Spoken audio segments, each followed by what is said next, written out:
Hello नमस्कार दोस्तों। आज हम एमएस वर्ड के पेज लेआउट को पढ़ेंगे। एमएस वर्ड का पेज लेआउट।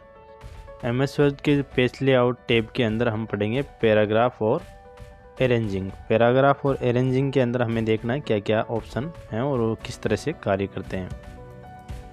पैराग्राफ और अरेंजिंग में क्या क्या ऑप्शन है और किस तरह से कार्य करते हैं। सबसे पहले हमें उसमें क्या लिखना है, पैराग्राफ है तो हमें सबसे पहले पैराग्राफ लेना है। तो मैं यहाँ पे विशेष कमांड से पैराग्राफ ले लेता हूँ और उसको कॉपी कंट्रोल और पेस्ट कर देता हूँ। यहाँ पे मैंने पेस्ट कर दिया उसको। ये पैराग्राफ्स हैं, इसकी सेटिंग हम देखते हैं। पैराग्राफ्स की सेटिंग क्या है। सबसे पहले हमें इंडेंट दिखाई दे रहा है। इंडेंट को आपको लेफ़्ट राइट करना हो। यदि इस पैराग्राफ को मुझे लेफ़्ट राइट करना हो, लेफ़्ट साइड में मुझे जगह बनानी, तो इंडेंट को इस तरह से मैं लेफ़्ट में बढ़ाऊँगा। जितना आप लेफ़्ट में यहाँ पे साइज़ रखोगे इस तरह से यहाँ पे जगह बनती रहेगी और ये बनेगी पैराग्राफ पे। ये मेरा एक पैराग्राफ है, उस पर जगह बन रही है। मुझे वापस कम करनी है तो मैं इसको वापस कम कर दूंगा, 0 कर दूंगा पूरी। तो ये वापस इंडेंट जहाँ था, अपनी पुरानी स्थिति में जहाँ था वहाँ आ जाएगा।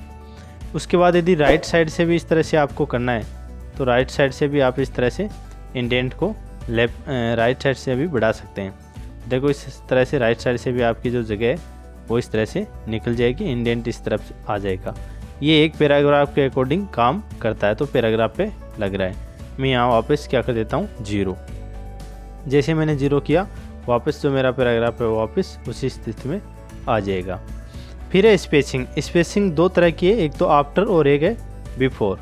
बिफोर यानी पहले और आफ्टर यानी बाद में। मैं 2 नंबर पैराग्राफ पे आकर इसका प्रयोग करके दिखाता हूँ आपको यदि बिफोर पहले, पैराग्राफ से पहले आपको क्या देना है, स्पेस देना है। तो देखो आप बिफोर पे क्लिक करेंगे और स्पेस देंगे तो पैराग्राफ से पहले क्या हो रहा है, स्पेस आ रहा है। मैं 2 नंबर के पैराग्राफ को सिलेक्ट कर रखा हूँ, इसलिए पहले इससे क्या आ रहा है, स्पेस आ रहा है। और आफ्टर यानी आपको यदि पैराग्राफ के बाद देना है तो मैं इसी पैराग्राफ पे खड़ा हूँ और मुझे आफ्टर में कम करना है या ज़्यादा करना है। तो देखो मैं स्पेस को कम और ज़्यादा कर सकता हूँ।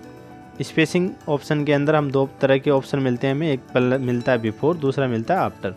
बिफोर यानी आपको पहले, पैराग्राफ से पहले स्पेस कम और ज़्यादा करना है तो इसका यूज़ करेंगे, और आफ्टर का पैराग्राफ के बाद स्पेस को कम और ज़्यादा करने के लिए यूज़ करेंगे। इसके बाद जो नेक्स्ट ऑप्शन है वो अरेंजिंग है। अरेंजिंग ऑप्शन हम पहले इंसर्ट टैब के अंदर भी पढ़ लिया है, दोबारा हमें पढ़ना है। तो इसके लिए हमें क्या चाहिए, इमेज चाहिए। अरेंजिंग किस पे करेगी, चित्र पे, फोटो पे, इमेज पे कार्य करेगी। तो सबसे पहले हमें एक फ़ोटो ले लेनी है। क्लिप आर्ट में जाता हूँ और कार की फ़ोटो ले लेता हूँ। उसके बाद यहाँ पे मुझे दूसरी फ़ोटो और चाहिए। 2 फोटो पे ये मैं काम करके दिखाऊंगा आपको। तो दूसरी मैंने यहाँ पे सेलेक्ट कर लिया कंप्यूटर और यहाँ पे क्लिक किया तो कंप्यूटर की फ़ोटो भी मुझे प्राप्त हो गई है। दोनों फ़ोटो को मैं क्या कर लूँगा, स्क्वायर कर लूँगा। यहाँ पे क्लिक करके स्क्वायर, और दूसरी फ़ोटो को भी मैं यहाँ क्लिक करके कर देता हूँ स्क्वायर। अरेंजिंग ऑप्शन है वो इंसर्ट पे भी हमने पढ़ा था, जो आपके सामने यहाँ पे दिखाई दे रहा है।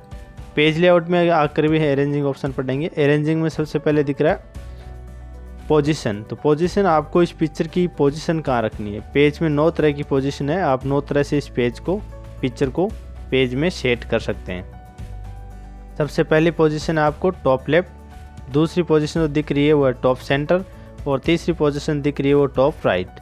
उसके बाद चौथी पोजीशन जो आपको दिख रही है वो है मिडल राइट, और उसके बाद है मिडल सेंटर, और उसके बाद है मिडल लेफ्ट, फिर है बॉटम लेफ्ट, उसके बाद है बॉटम सेंटर, और उसके बाद है बॉटम राइट। इस तरह से 9 पोजीशन पे आप इस पिक्चर को सेट कर सकते हो।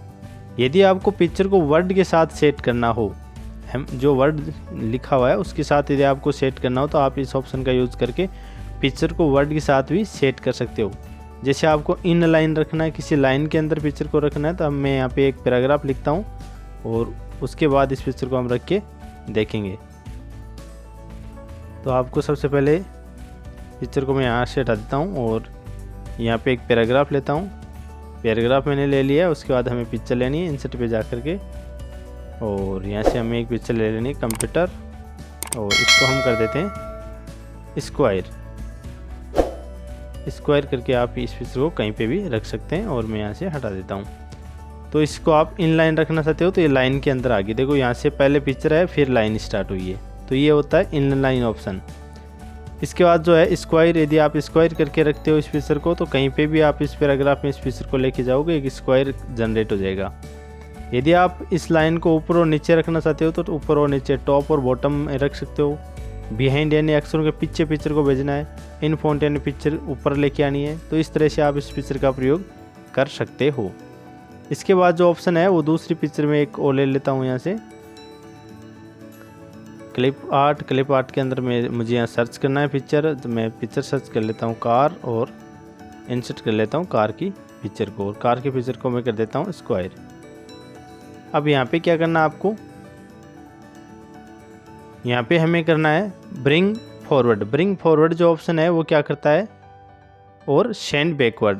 ब्रिंग फॉरवर्ड किसी पिक्चर को, पीछे की पिक्चर को ऊपर लाने का काम करता है। जैसे ये पिक्चर एक पिक्चर के पीछे की है, पीछे कंप्यूटर की पिक्चर, कार की पिक्चर इस पीछे है, तो मैं इसको ऊपर लेके आ सकता हूँ ब्रिंग फॉरवर्ड का यूज़ करके। देखो ये पिक्चर ऊपर आ गई। सेंड बैकवर्ड का मतलब पीछे की तरफ भेजना, ब्रिंग फॉरवर्ड का मतलब ऊपर की तरफ लेके आना। तो इस तरह से आप किसी पिक्चर को एक पिक्चर के पीछे या एक पिक्चर के ऊपर आप लेके आना चाहते हो तो इन ऑप्शन का यूज़ करेंगे, ब्रिंग फॉरवर्ड और सेंड बैकवर्ड का यूज़ करेंगे।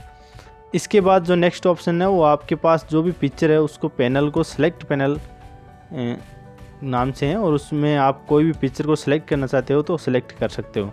यहाँ पे जितनी भी पिक्चर आपने सेलेक्ट करके वो सभी दिखेगी, ऑल सेलेक्ट कर सकते हो यहाँ से इसकी सहायता से, तो सभी पिक्चर एक साथ सेलेक्ट हो जाएगी। तो इस तरह से आप इस पिक्चर को सेलेक्ट कर सकते हो। यदि पिक्चर का आपको अलाइन सेट करना है तो आप पिक्चर का अलाइन भी सेट कर सकते हैं।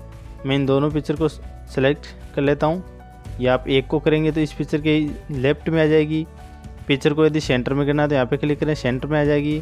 पिक्चर को यदि आपको राइट में करना है तो यहाँ पे क्लिक करके राइट में कर सकते हैं, टॉप में कर सकते हैं, बॉटम में कर सकते हैं, मिडल में कर सकते हैं। इस तरह से आप इस पिक्चर को जहाँ पे भी रखना चाहते हो वहाँ पे रख सकते हो। मैंने यहाँ पे क्या कर दिया है, बॉटम कर दिया, तो बॉटम में चलेगी। वापस मैं इसको करता हूँ टॉप, तो यहाँ पे ये वापस टॉप में आ गई।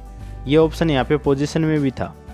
उसके बाद जो नेक्स्ट ऑप्शन है वो ग्रुप का है। ग्रुप क्यों है कि आप क्या कर सकते हो, दोनों पिक्चर को एक साथ ग्रुप कर सकते हो। मैंने एक को पिक्चर को सिलेक्ट किया और दूसरी पिक्चर और सिलेक्ट करते ही ग्रुप ऑप्शन ऑन हो गया है। यहाँ पे हम क्लिक करके इन पिक्चरों को दोनों को ग्रुप कर सकते हैं। अभी ये पिक्चर दोनों ग्रुप हैं एक साथ। यदि आपको इनको वापस हटाना है तो आप इनको अनग्रुप कर सकते हैं। ये दोनों पिक्चर वापस हट जाएगी, दोनों अनग्रुप हो जाएगी, एक एक हो जाएगी। इसके बाद जो नेक्स्ट ऑप्शन है वो रोटेट का है। रोटेट से आप पिक्चर को किसी भी दिशा में, किसी भी स्थिति में घुमा सकते हैं। ठीक है, वर्टिकल कर सकते हैं, हॉरिजॉन्टल कर सकते हैं, रोटेट लेफ्ट 90 डिग्री पे कर सकते हैं, रोटेट राइट 90 डिग्री पर कर सकते हैं। तो इस तरह से हम इस पिक्चर को किसी भी स्थिति में घुमा कर देख सकते हैं। थैंक यू, धन्यवाद।